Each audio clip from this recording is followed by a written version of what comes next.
Hello my YouTube family, welcome back to my new blog. और जय माता दी। आप सबको माता का 8वां नवरात्रि की बहुत बहुत शुभकामनाएं। अब दशहरा भी आने वाला है तो सब अच्छे से दशहरा मनाना, और हमारा तो वही रूटीन चलता रहेगा। आज मैं ब्लॉग स्टार्ट कर रही हूँ इवनिंग से, यानी कि 4:30 बजे से। और मैंने कर लिया था घर का सारा काम, छोटा मोटा जो भी काम था, क्योंकि आजकल खेतों का बहुत ज़्यादा काम लगा हुआ है। फसल की कटाई, फसल की छिलाई, बहुत काम हो रहे हैं, इसलिए सारा घर का भी फटाफट काम खत्म करना पड़ता है। और इस करके मैंने फटाफट से कपड़े उठाए जो सुबह धोए हुए थे। शाम को भी हम जा रहे हैं खेतों में, ये देख फटाफट से कपड़ों की तह लगा के फिर हम चल पड़े खेतों की तरफ, क्योंकि हमारा पूरा परिवार ही खेतों में लगा हुआ है। आजकल फसलों में बहुत ज़ोरों शोरों से खेतों का काम चल रहा है, क्योंकि अब आगे दिन त्यौहार भी आने वाले, करवा चौथ, दिवाली वगैरह भी आ रही है, और उससे पहले हमें फसल का सारा काम ख़त्म करना है जल्दी जल्दी।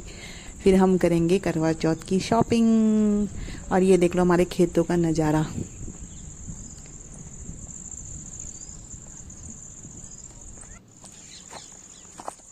एक बात तो है, जो लोग शहरों में रहते हैं ना, उनको जिम जाने की ज़रूरत होती है, और जो लोग गांव में रहते हैं ना, उनको जिम की ज़रूरत नहीं होती है। वो तो खेतों में ही काम करके अपनी फिट रखते हैं, अपनी बॉडी को बिल्कुल तंदुरुस्त रख सकते हैं, है ना। और इसी के चलते हम भी थोड़ा बहुत खेतों में काम कर लेते हैं, पर ऐसे नहीं। जब खेतों में फसल का काम शुरू होता है, फिर हम थोड़ा बहुत काम में हाथ बटा देते हैं। और ये देखो, ये मेरे भैया भाभी, जेठ और जेठानी है, यानी कि मैं भैया और दीदी बोलती हूँ। और इन्होंने ही मेरा कंगना वगैरह भी इन्होंने ही खोला। जो शादी में घर खोलते हैं ना कंगना, तो ये मेरे कंगन भाई और बहन भी हैं इस रिश्ते से।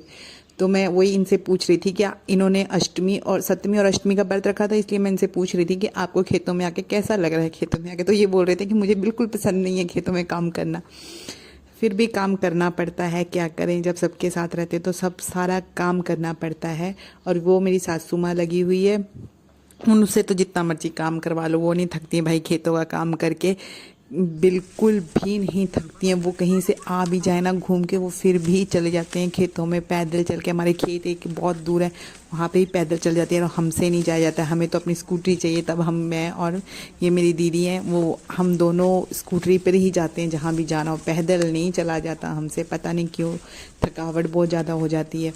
पर कहते हैं जो पिछली हड्डी होती है ना, यानी कि पिछला जो पिछले क्या बोलते हैं, जो पिछली हड्डी होती है उनमें ताकत ज़्यादा होती है। आजकल ना पता है क्या, पिछले जो लोग होते थे ना, वो खुराक खाते, जैसे लस्सी दही वगैरह खाते थे। पर आज की जनरेशन है ना, वो कुछ नहीं खा रही, ना लस्सी खाती, ना दही, ना मक्खन, कुछ नहीं खा रही है। और उनको 100 बीमारियां अलग से लग रही हैं। खेतों का काम नहीं करना, कोई काम नहीं। पहले थे गोबर लगाने, गोबर पूरे आंगन में गोबर लगाते थे। और आजकल क्या है, आजकल मार्बल डले हुए हैं जी, पोछा लगा दो। पोछा भी आजकल खड़े होके, मैं भी तो खुद खड़े होके पोछा लगाती हूँ, वाइपर से ले लेती हूँ और उससे ही पोछा लगाती हूँ। बैठने का तो कोई काम ही नहीं होता, तो फिर शरीर कहाँ से चलेंगे। शरीर वैसे के वैसे ही बन गए हैं सोहल।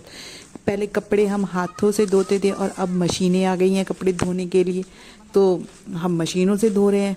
तभी बोलते हैं ना, जो पहले जनरेशन थी ना, उनकी शरीर तंदुरुस्त रहता था, वो काम करते रहते थे, कोई बैठने का काम, खेतों में पूरा पूरा दिन लगे रहना, तो शरीर तो चलना ही है। और आज की जनरेशन है, वो कोई काम करके राजी नहीं है।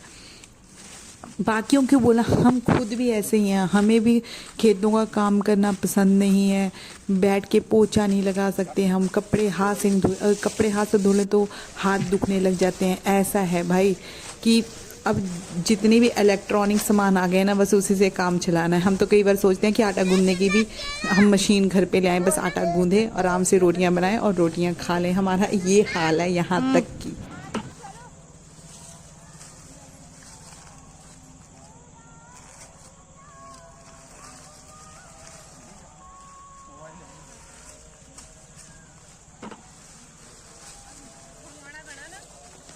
ਇੱਕ ਅੱਧੀ ਰਹਿਣ ਦੇ ਇੱਥੇ ਹੀ ਸਾਰਾ ਇੱਕ ਤਾਂ ਰਹਿਣ ਦੇ ਸੰਬੰਧ ਕੀ ਜੋ ਬੋਲ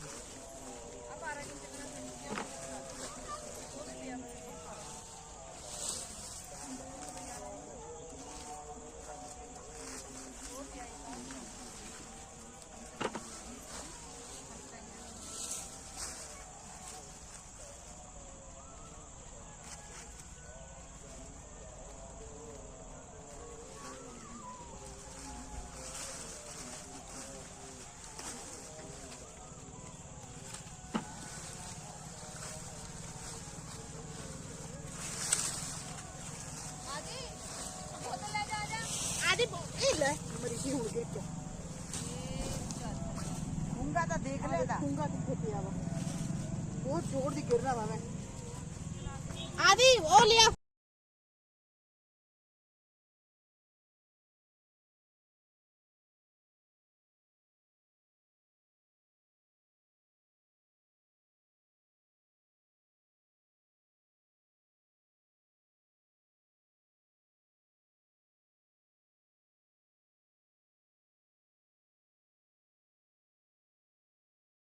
बोरे बोरे उठा के यहाँ पे मैं और मेरी दीदी बोरियां उठा के ला रहे थे लाके घर में रख रहे थे मतलब यहीं पे फसल की मतलब जो भी कुतराई वगैरह करनी है यहीं करेंगे और चलो आज का ब्लॉग करते हैं यहीं पे एंड मिलते हैं आपको नेक्स्ट ब्लॉग में और अगर आपको मेरा चैनल अच्छा लगता है ना तो प्लीज़ एक लाइक और एक सब्सक्राइब का कुछ नहीं जाता है भाई मैं हर ब्लॉग में यही बोलती हूँ अगर आप एक लाइक करोगे ना तो मैं शायद थोड़ा मुझे मोटिवेशन मिले मैं और अच्छी वीडियो बनाऊँ और अच्छा काम करूं तो इसलिए बोलती हूँ आपका एक लाइक एक सब्सक्राइब किसी की ज़िंदगी बना देगा भाई इसलिए आप लोग मेरी वीडियो को पूरा देखा करो।